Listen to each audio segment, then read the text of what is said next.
आचार्य चाणक्य ने एक गंभीर स्वर में कहा, चंद्रगुप्त, तुम्हें पता है अमीर और गरीब में सिर्फ एक चीज का फर्क होता है, धन। पर एक बात और सुनो चंद्रगुप्त, धन उसे नहीं मिलता जो दिन रात मेहनत करता है।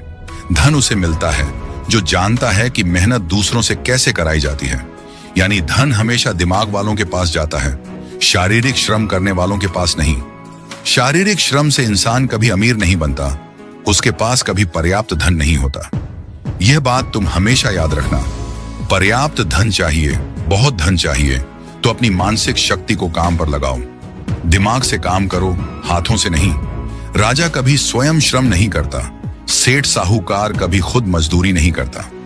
मजदूरी वो करते हैं जो सबसे ज्यादा मेहनत करते हैं, और सबसे ज्यादा गरीब भी वही रहते हैं। चंद्रगुप्त ने विनम्रता से पूछा, गुरुदेव, फिर अमीर बनने का असली रहस्य क्या है? फिर धनी हर कोई क्यों नहीं बन जाता? चाणक्य मुस्कुराए, फिर धीरे धीरे बोले, चंद्रगुप्त, एक बात हमेशा याद रखना, अगर इस दुनिया की सारी संपत्ति आज गरीबों में बराबर बराबर बांट दी जाए तो कुछ साल बाद फिर वही होगा जो आज है। गरीब फिर गरीब हो जाएंगे और अमीर फिर अमीर। क्यों? क्योंकि अमीरी गरीबी धन से नहीं बनती, अमीरी गरीबी बुद्धि से बनती है। जो व्यक्ति अपनी बुद्धि के घोड़े दौड़ाता है उसे अमीर बनने में देर नहीं लगती। जो बुद्धि को सोने देता है और केवल शरीर से मेहनत करता रहता है वह जीवन भर गरीब ही रहेगा। धन बुद्धि का खेल है, मेहनत का नहीं। फिर चाणक्य ने कहा, आज मैं तुम्हें 7 ऐसे तरीके बताने जा रहा हूं जिन्हें जान लेने के बाद तुम्हें धनवान बनने से कोई नहीं रोक सकता। ये 7 तरीके चाणक्य नीति के सबसे गहरे सूत्र हैं। इन पर अगर तुम अमल करोगे तो एक दिन पूरा भारत तुम्हारे नाम का जयकारा करेगा। और फिर चाणक्य ने पहला सूत्र बताया, नियम 1, अपनी अक्ल में पैसा लगाओ। यह सबसे बड़ा निवेश है। अगर तुम सचमुच धनवान बनना चाहते हो, जीवन में वह ऊंचाई छूनी है जहां न पैसों की कमी रहे, न सम्मान की, न स्वतंत्रता की, तो सबसे पहला और सबसे जरूरी काम यह है कि तुम अपना सारा ध्यान, सारा पैसा और सारा समय सबसे पहले अपनी अक्ल पर लगाओ। मैंने तुम्हें पहले ही कहा था, शारीरिक श्रम छोड़ दो। हाथ पैर से मेहनत करने में कोई बुराई नहीं, लेकिन वह तुम्हें एक सीमा तक ही ले जाएगी। उस सीमा के बाद रुक जाओगे। मजदूर दिन रात हथौड़ा मारता है, फिर भी 2 जून की रोटी को मोहताज रहता है। क्यों?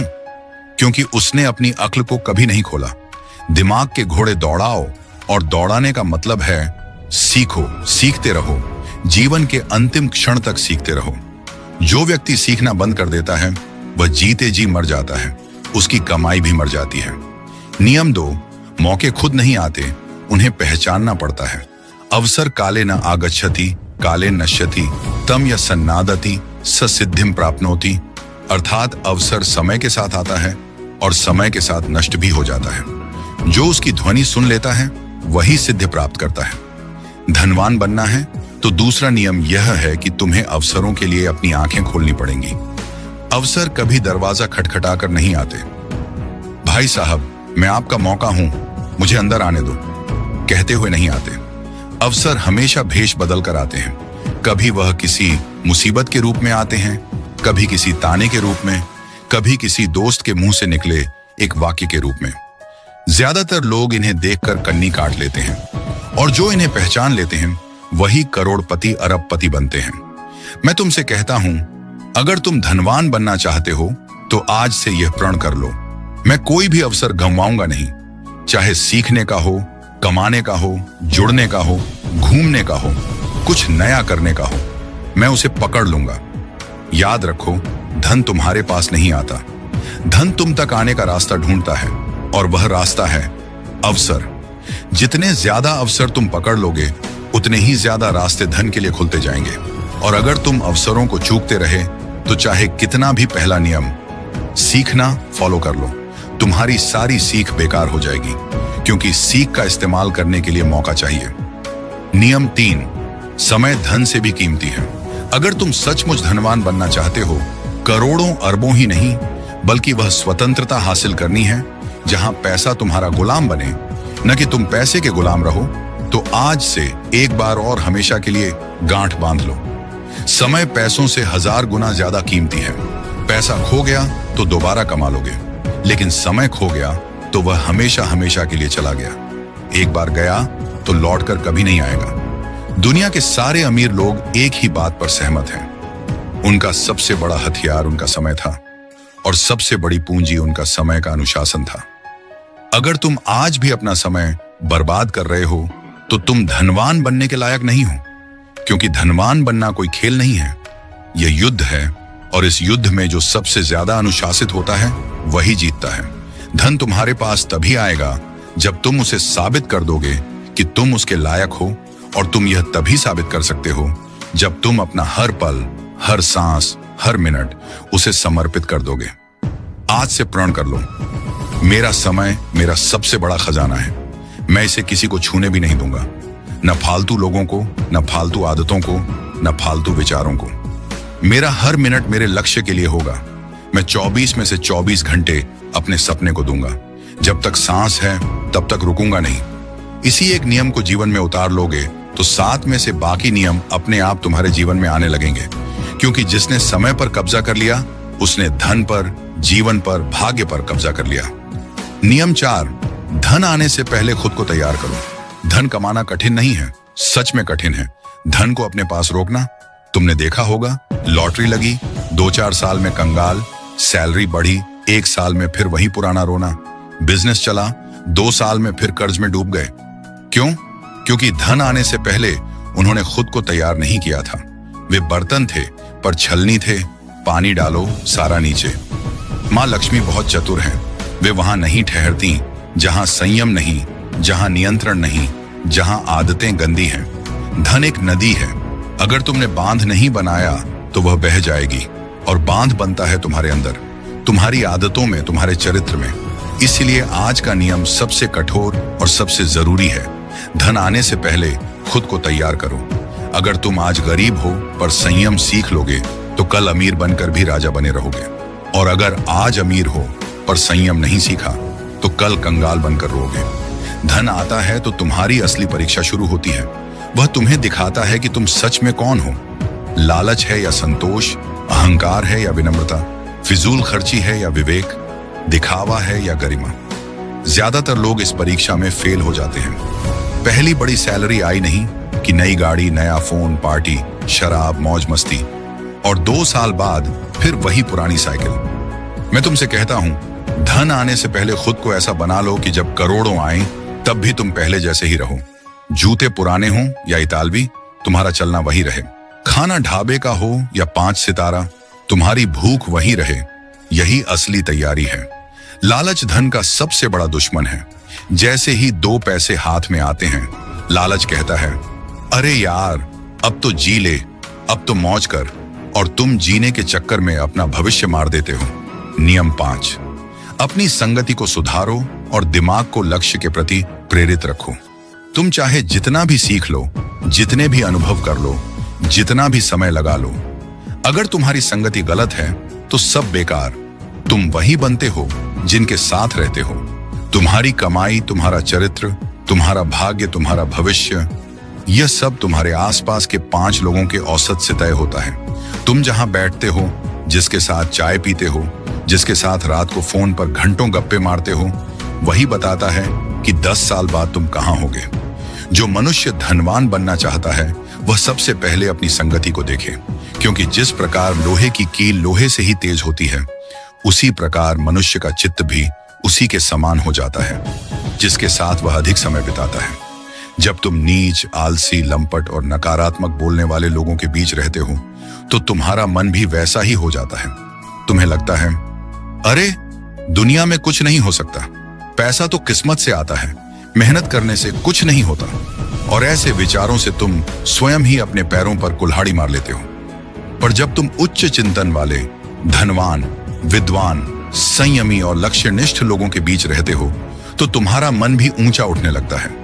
तुम्हें स्वयं ही लगने लगता है, मैं भी कर सकता हूं। चंद्रगुप्त, जीवन में एक बात हमेशा याद रखना, उधार वह दीमक की तरह है जो रिश्ते को खोखला कर देता है, चाहे वह रिश्ता कितना ही मजबूत क्यों ना हो। और इन्हीं उधारों से धन की सबसे ज्यादा हानि होती है।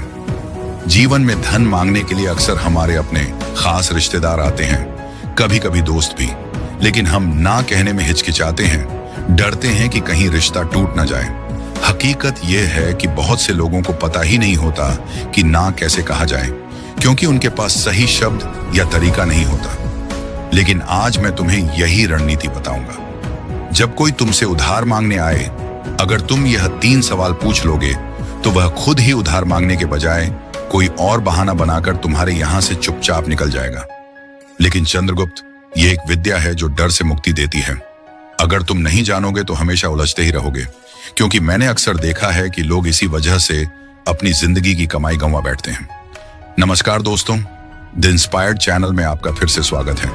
अगर आपको भी चाणक्य नीति पसंद आती है तो कमेंट में जरूर बताएं कि आप भारत के किस राज्य से यह वीडियो देख रहे हैं, ताकि हम समझ सकें कि हमारी बातें कहां कहां तक पहुंच रही हैं। और चलिए बिना देर किए वीडियो की शुरुआत करते हैं। दोस्तों, चाणक्य की यह बातें आज भी उतनी ही सच्ची हैं जितनी उस पुराने जमाने में थी। कल्पना कीजिए, चाणक्य के समय में पाटलिपुत्र की गलियों में एक साधारण व्यापारी रहता था। नाम था विष्णुदास। वह दिन रात मेहनत करके अपना व्यापार चलाता था, अनाज बेचता था और थोड़ी बहुत बचत करता था अपने परिवार के लिए। एक दिन उसका दूर का रिश्तेदार आया, बोला, भाई मेरी फसल बर्बाद हो गई है, बाढ़ में, बस थोड़े पैसे उधार दे दो, अगली फसल में लौटा दूंगा। विष्णुदास का दिल पसीज गया। उसने अपनी सारी बचत दे दी, लेकिन महीने बीत गए, साल बीत गए, वह रिश्तेदार नजर नहीं आया। बाद में पता चला कि उसने वो पैसे अपनी ऐशो आराम में उड़ा दिए थे। विष्णुदास का परिवार भूखा रहा, बच्चे स्कूल नहीं जा सके और वह रिश्ता, वह तो पहले ही खोखला हो चुका था। चाणक्य कहते थे, धन की रक्षा करना परिवार की रक्षा करना है।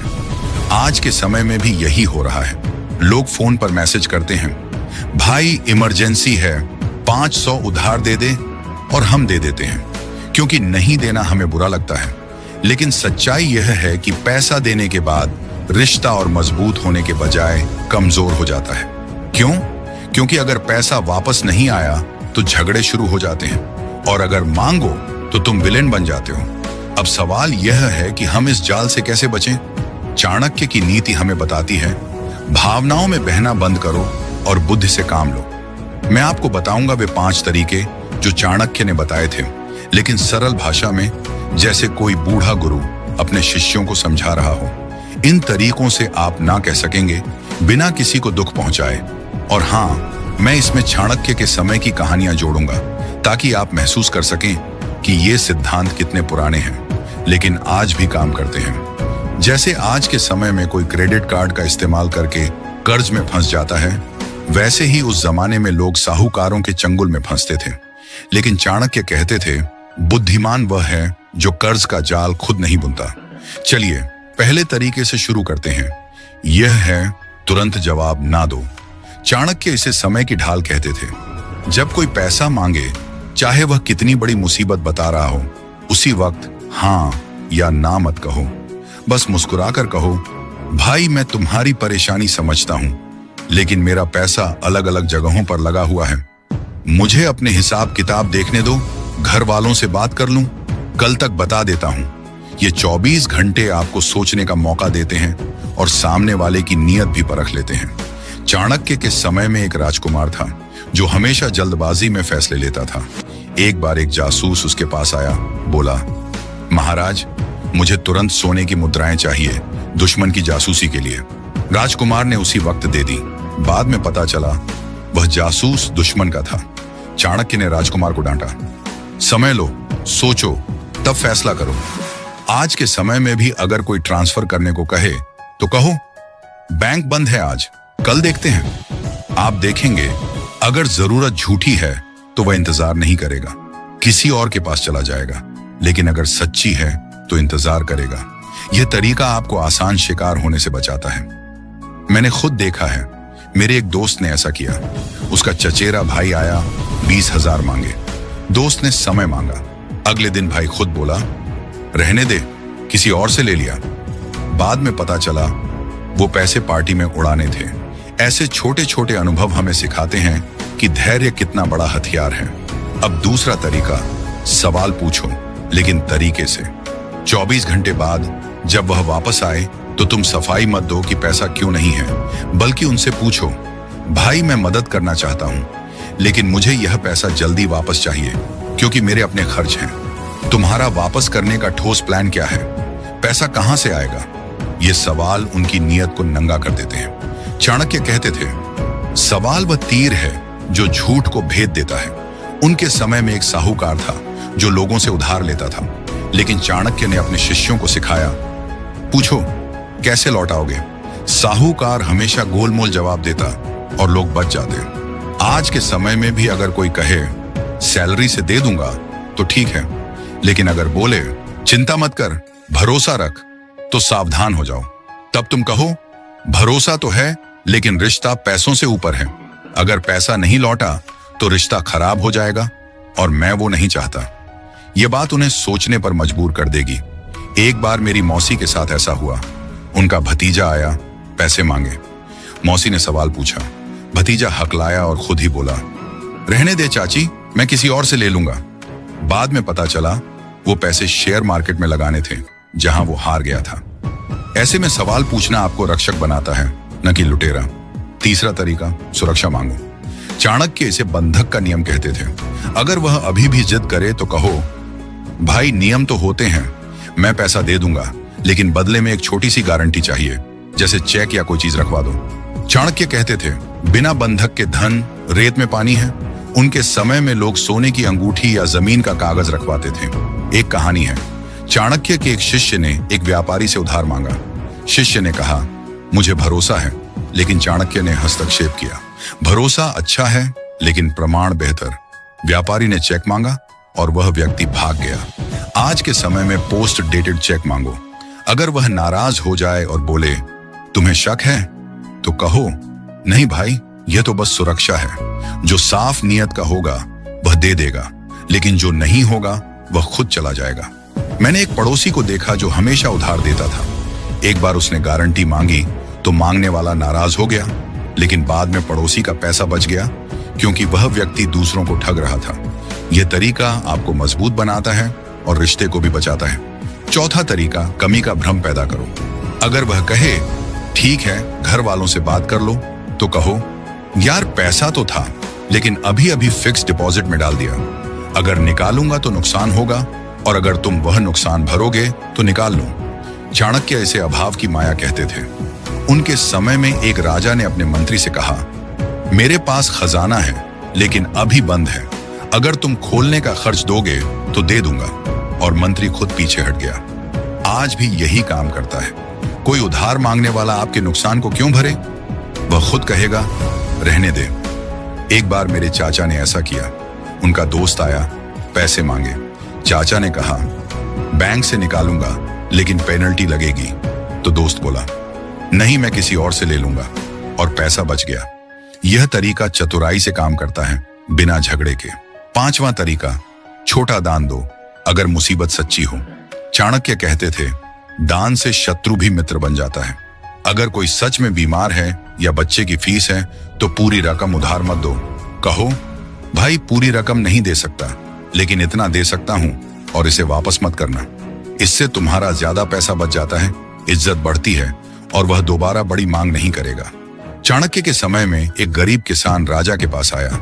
राजा ने पूरी मदद नहीं दी, लेकिन छोटी मदद की और किसान हमेशा आभारी रहा। आज के समय में भी अगर कोई 5,000 रुपए मांगे तो थोड़ा सा दान दे दो, वह खुश होगा और तुम सुरक्षित रहोगे। मेरी एक बहन ने ऐसा किया। उसकी सहेली आई, पैसे मांगे, बहन ने छोटी रकम दी और रिश्ता मजबूत हो गया। अब अगर रकम बड़ी हो, जैसे लाखों, तो कागजी काम जरूरी है। चाणक्य कहते थे, लेखन बिना व्यवहार विवाद का बीज है। एग्रीमेंट बनाओ, चेक लो, जो साफ होगा वह मान जाएगा और जो नहीं होगा वह भागेगा। अंत में चाणक्य की सीख, रिश्ते की कीमत समझो। अगर पैसा न देने से रिश्ता टूटे तो वह रिश्ता था ही नहीं। स्वयं की रक्षा करो। आज से नियमों को अपनाओ। समय लो, सवाल पूछो, गारंटी मांगो, कमी दिखाओ, दान दो। ना कहना आत्मसम्मान है।